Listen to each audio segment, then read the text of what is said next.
Meaning, even according to the Bible, fasting is a method to wipe out your sins. And what is the reason Allah says to us Muslims about fasting? In the same ayat, Allah says, Ya ayyuhalladhina amanu kutiba alaykumus siyam. O you who believe, fasting is prescribed to you, kama kutiba alal ladhina min qablikum, as it was prescribed to the people before you. La'allakum tattaqun, so that you acquire taqwa of Allah subhanahu wa ta'ala. Taqwa, generally when we say the word taqwa, we immediately use this connotation of taqwa in an Islamic context to mean fearing Allah subhanahu wa ta'ala. But the Arabic word taqwa, basically it means to keep a barrier, to construct a barrier, to put a barrier between two objects. And the Arabic word taqwa, when it is in the Islamic connotation, it basically would mean to construct a barrier between yourself and the hellfire. And how does that barrier get constructed? How can you put a hindrance between you and the hellfire? So the Islamic concept of constructing a barrier, constructing a wall between you and the hellfire is by obeying the commands of Allah subhanahu wa ta'ala given in the glorious Quran. Doing what Allah commanded you to do and abstaining from all that Allah commanded you to abstain and forbid. This is how you acquire taqwa of Allah subhanahu wa ta'ala. Now, based on this, if you observe the month of Ramadan was not introduced to the people by Prophet Muhammad sallallahu alaihi wasallam. As we all know that Ramadan is the 9th month of the Muslim calendar. Generally some people call it Islamic calendar, but it's more correct to call it a Muslim calendar, because the calendar that we have, the Hijri calendar, it never existed at the time of Prophet Muhammad sallallahu alaihi wasallam and Abu Bakr Siddiq radhiyallahu ta'ala anhu. It was on the suggestion of Uthman bin Affan radhiyallahu ta'ala anhu that Umar ibn Khattab radhiyallahu ta'ala anhu, he set the calendar that we have today, with Muharram being the first month and Safar being the second month. And in that manner it was Umar radhiyallahu ta'ala anhu who proposed Ramadan to be the 9th month of the Muslim calendar. And this word Ramadan is derived from the root Arabic word Ramada. And Ramada, it means the desert sand. And Ramadan, it got its name at the time of Ad and Samud. This month Ramadan existed since the time of Ad and Samud. And the people of Ad and Samud, they referred to their summer time, and of the summer, the most heated time, the month that was the most hot, they called it Ramadan. And that Ramadan month carried with its name even at the time of Prophet Muhammad sallallahu alaihi wasallam. It was Allah's plan to introduce fasting in this month. And we all know that generally heat is used to purify things. In other words, Allah subhanahu wa ta'ala, when He first commanded the fasting in the month of Ramadan, it was very hot summer even for Prophet Muhammad sallallahu alaihi wasallam and the Sahaba, and it was that time when Jang-e-Badr took place, when the battle of Badr happened. And you see, everything gets conciliated with the month. The month is very hot, and we know heat is used to purify things. The iman of the Sahaba was being put on test. It was the very first time that fasting was introduced to them. And it was introduced at a time when they are fasting and simultaneously they are on the battlefield to fight the battle of Badr. And battle itself is again to purify your soul against your own selfish desires for the sake of Allah subhanahu wa ta'ala. So in other words, Ramadan was used by Allah subhanahu wa ta'ala as a training for the Muslim community to purify themselves to the best to attain the pleasure of Allah subhanahu wa ta'ala. And if you observe of the 5 pillars of Islam mentioned by Prophet Muhammad sallallahu alaihi wasallam in Sahih al-Bukhari, volume number 1, hadith number 7 according to the old edition and hadith number 8 according to the new edition, narrated by Ibn Umar radhiyallahu ta'ala anhu, the beloved Nabi Kareem sallallahu alaihi wasallam said, Bunyal Islam ala khamsin. Islam is based upon 5 foundations, upon 5 pillars. Shahadatan an la ilaha illallah wa anna Muhammadur Rasulullah. Bear witness that there is no God but Allah, and Muhammad sallallahu alaihi wasallam is verily the messenger of Allah subhanahu wa ta'ala. Wa aqimis salah, establish salah, was siyam, meaning fast in the month of Ramadan. So we all know that fasting is the 3rd pillar of Islam. Then, if you observe all this, you will understand that fasting is a kind of a training to every Muslim man and a woman. What is the training?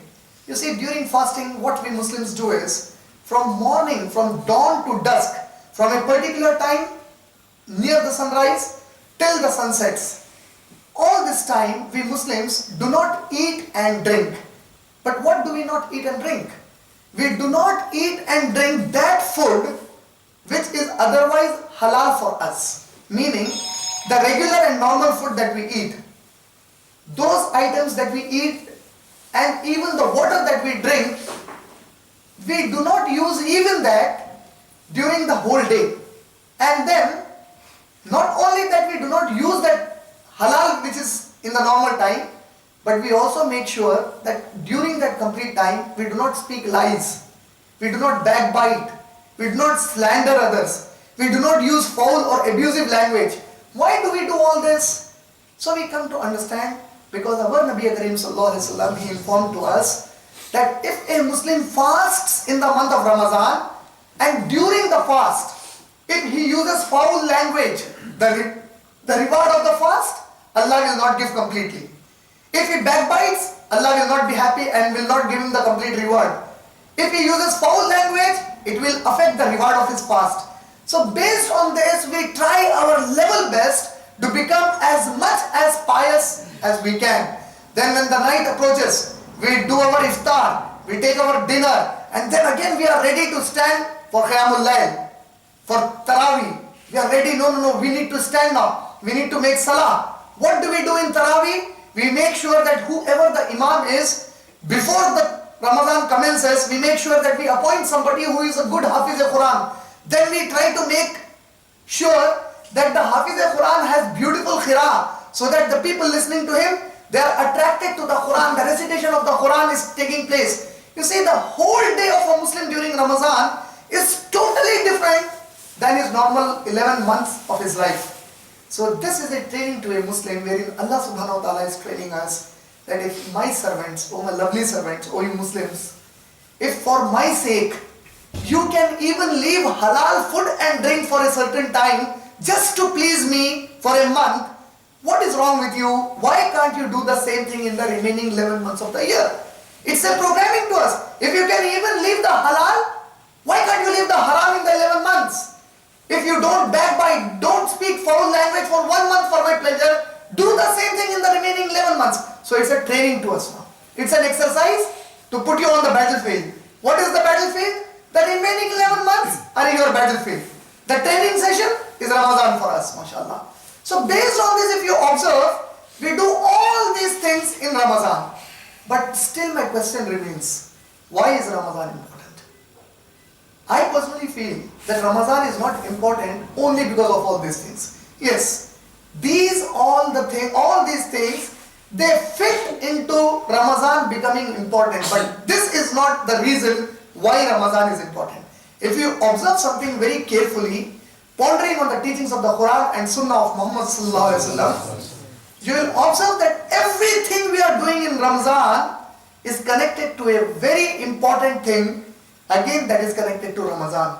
And that thing which is connected to Ramadan is so important that I will give you examples in the course of my talk to make you understand the importance of the thing that is attached with Ramadan, which makes Ramadan important. And that thing is such a great thing that anything that attaches to it becomes the best in the world. Can anybody guess what's that? Yeah.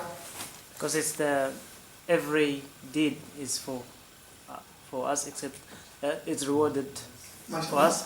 كل عمل بني آدم لا إلا صوم فهو لي. So Allah subhanahu wa ta'ala will reward for the fasting. Still the question remains. Brother has said that there is a hadith of Muhammad sallallahu alaihi wasallam. Our Nabi Karim sallallahu alaihi wasallam informed us on the authority of Allah subhanahu wa ta'ala that the reward of the one who fasts rests with me. Meaning, only I am going to declare the reward to the servant, to my Muslim man or the Muslim woman. The reward of fasting, it is only with me. That will be a big surprise in Yawmul Akhirah. Allah is ready to give you such a big reward that except on the day of judgment, nobody before that knows what will be the reward. It's a great surprise for everyone who fasted in the month of Ramadan. So the brother quoted that hadith, but still, that doesn't make Ramadan most important. Let's analyze why is Ramadan important. I started my talk by reciting an ayat from the Quran, from Surah Baqarah, Surah number 2, ayat number 185, which throughout Ramadan, mashallah, a lot of Imams and Khatib recite. What was the ayat? A'udhu billahi minash shaitanir rajim. Shahru Ramadan alladhi unzila fihi al-Quran hudan lin-nas wa bayyinatin min al-huda wal-furqan. Ramadan is the month in which Quran was revealed as a guidance to the mankind and as a criteria to judge between right and the wrong. Why is Ramadan important? So Allah says Ramadan is the month in which Quran was revealed. Now I would like to repeat what I said just now. I said if you observe, there is something very important attached to Ramadan, and that thing which is attached to Ramadan is so important that if anything gets attached to the thing that is attached to Ramadan, will become very important. Now let me solve that. It's solved now. Now no guesses, it's open now, mashallah, I answered it now. Now what is attached to Ramadan? The Quran. It is only because Quran is attached to Ramadan that Ramadan is very important. Let me explain and justify my statement that because Quran is attached to Ramadan, it is very important. As I said, Quran is attached to Ramadan or Ramadan is attached to Quran, it became very important. I will justify it by giving you so many examples that anything that gets attached to the Quran becomes the most important. Let's see how. You see, Allah subhanahu wa ta'ala mentions in the glorious Quran in Surah Ra'd, Surah number 13, ayat number 7, Allah says, وَلِكُلِّ خَوْمٍ هَادٍ. To every qawm, to every people, we sent a hadi, one who gives hidayat, a guide from us. وَلِكُلِّ خَوْمٍ هَادٍ. To every people, we sent a guide. Allah says in Surah Nahl, Surah number 16, ayat number 36, وَلِكُلِّ أُمَّةٍ رَسُولٍ. To every ummah, we sent a Rasul. Allah says in Surah Fatir, Surah number 35, ayat number 24, وَإِن مِّن أُمَّةٍ إِلَّا خَلَا فِيهَا نَذِيرٌ. There is not a community to whom a warner was not sent. And if you read the Quran, from the time of Adam alayhi salam till Muhammad sallallahu alayhi wasallam, by name, Allah mentions 25 messengers were sent. According to some people, they say 124,000